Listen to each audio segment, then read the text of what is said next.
And it's my whole thing is, let's make the reality of black Americans better. Like I used to tell kids when I was the presiding judge for a city for 9 years.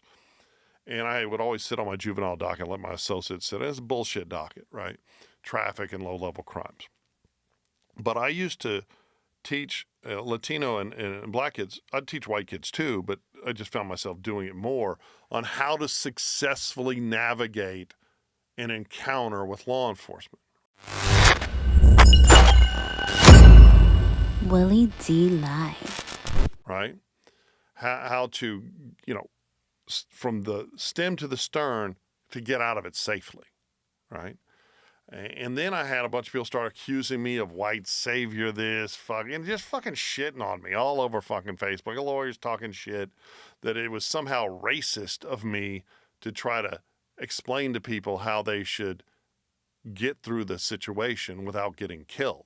I don't give a fuck, right, about anything other than the outcome. Tell them how not to waive their rights, but don't physically object. Don't give them permission to search the car, but always be super respectful. And then people, why are you telling them to be respectful of law enforcement? I don't give a fuck about the law enforcement's feelings. I don't want a 16-year-old kid getting fucking shot, right? And that's the same thing with generally, right? I don't think we do America any good, and I don't think we do black, because crime is almost completely racially homogenous, right? Racially and socioeconomically.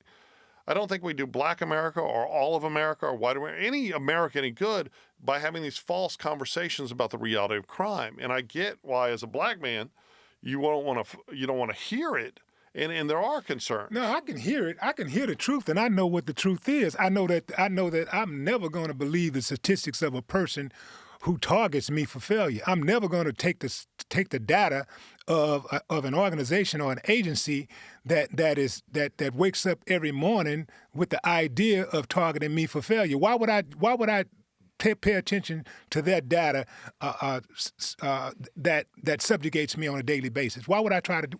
Why that don't even make sense. It's like trying to.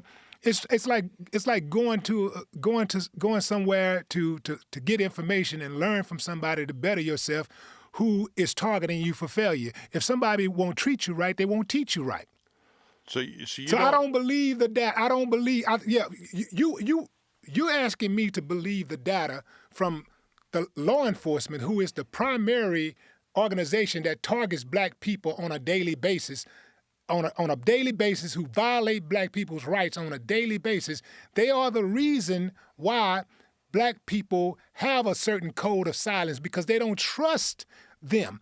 They would rather trust the guy who is in the neighborhood, destroying the neighborhood on a daily basis, before they trust the guy who ain't from the neighborhood. But when he comes around, he's always menacing. He never comes with positive energy. He only shows up when something bad happens. He never says anything nice. He's always throwing his weight around.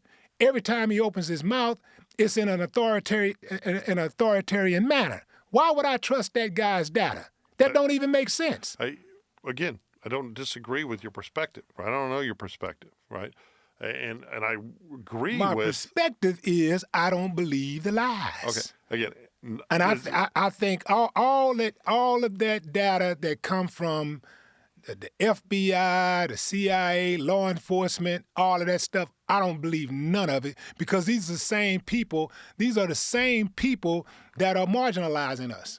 Well, it's the same people that are targeting us. Why would I believe their data? That don't make sense. The lived experience of many black Americans in neighborhoods just controlled by crime also refute that.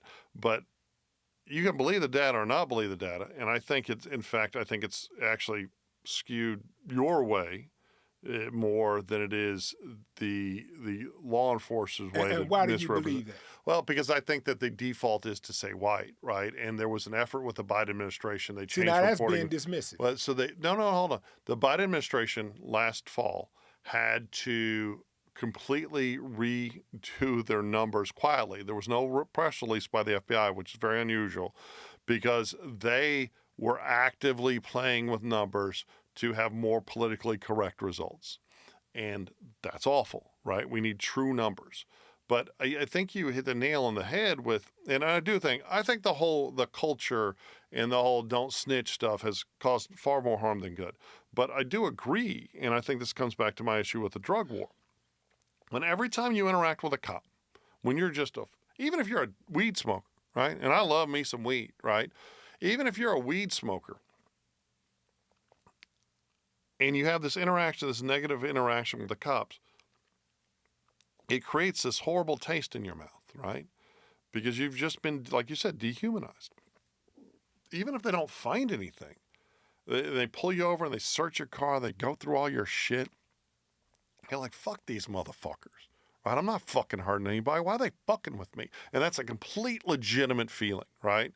And it happens way too much in America, and it happens way too much to black men in America, right? And that is that was the focus of my thesis, and a fundamental breaking point. And if you want to fix the Grand Canyon, the chasm between black America and law enforcement, is you stop fucking with people and searching their car over fucking recreational drugs, right? And your only function, right now, people don't realize the two main functions of police in America are revenuing. They're basically tax agents. It's a regressive tax. It is a regressive, and I'm not even talking about asset forfeiture and shit, which is the big catalyst for the drug war, but I'm talking about traffic tickets, right? I'm talking about writing, in the 90s and 2000s, they were writing tickets for truancy and making parents pay it, writing tickets for behavior in class. I had to tell the chief of police for the school district where I was a judge, I'm just dismissing these tickets. I was very proactive. And I had a mayor that backed me up. So he didn't care about the dip in revenue, but I didn't know, because as a presiding judge, you're the boss, not just of the court. You're a boss of like the administration of justice. And I didn't realize and I was very young as a lawyer when I became the presiding judge of the city. You see that the revenue generated by the courts helps the city balance the budget. And that's fucking crazy, because it's a regressive tax. Because poor people get pulled over more. Black people get pulled over more. Latino people get pulled over more. And you could say, well, they're breaking traffic laws more. No. And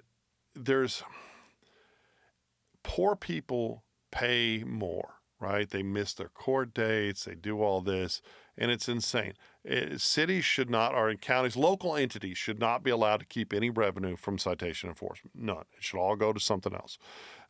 So you take away the motivation to write these tickets. That's why you have ticket quotas, which you absolutely do.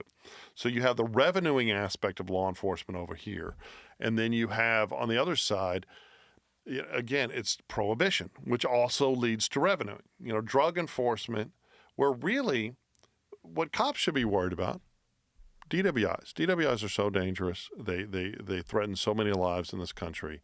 That should be the primary focus of traffic enforcement, right? That and reckless driving in a manner, or criminality, right? There's a famous video from about a year ago where a cop just sits there. Guys are hanging out of a car in Philadelphia with, they got fully automatic weapons hanging out there, and the cop just lets them go, right? Which is insane to me. That should be the focus. But the real focus, we had this famous case where we had thousands of cases like sexual assaults with known suspects, robberies in Houston, where HPD just said, oh, we don't have the manpower, and didn't investigate. It's insane to me, right? That's your whole job. And it's not. It's third on the list, right? You have writing traffic tickets to make money, the war on drugs, and then you get to actually fighting violent crime. And fighting violent crime should be that's it. That's what they should do. Victim crime. And then with the cameras, right? We need cameras on everybody all the time, unless you're, undercover for some reason. And, like these warrant services where you have horrible outcomes. You have everything. You can buy a body camera from Amazon to hang around your neck right now for like $60. There's no fucking reason why cops shouldn't have a camera on all the time. And, the cops don't want to hear that shit. But the truth is, cameras protect good people from bad cops and good cops from bad people. And it's accountability.